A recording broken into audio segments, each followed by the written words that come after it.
Vous avez peut-être déjà vu ces hot dogs en Israël. Et pourtant, c'est de l'autre côté de l'Atlantique que tout a commencé. New York 1954. Oscar Abelles et son neveu Léopold Reimann se lancent dans un commerce atypique, celui des hot dogs kashers. Ils ouvrent une petite usine dans le quartier du Bronx et rapidement leurs recettes font des ravages. Ça y est, Abelles et Reimann est né. 40 ans plus tard, en 1997, un jeune employé décide de racheter l'usine avec un ami. On était jeunes, on avait 25-26 ans, on s'est dit allez, on tente notre chance et on a racheté l'entreprise. Léopold est resté avec nous pendant 2 ans au moins. Il nous a appris tout ce qu'il savait sur l'art de faire les hot dogs.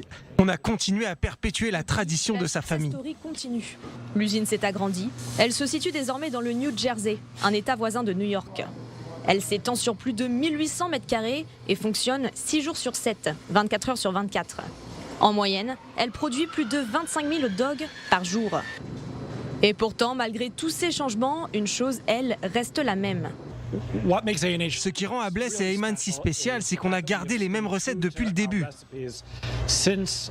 On est resté fidèle aux saveurs authentiques que nos produits avaient en 1954.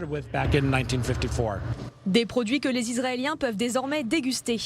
En 2012, l'usine a établi un partenariat avec Yeriam, une usine de viande cachère située dans le nord d'Israël. Une opération qui lui a permis d'augmenter son chiffre d'affaires de 50%. Depuis 2 semaines, Yeriam a elle aussi commencé à produire les fameux hot dogs et à les commercialiser à travers le pays.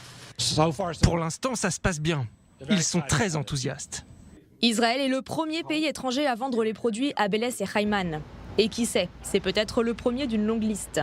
L'usine affirme qu'elle est peu à peu en train de conquérir le marché non cachère.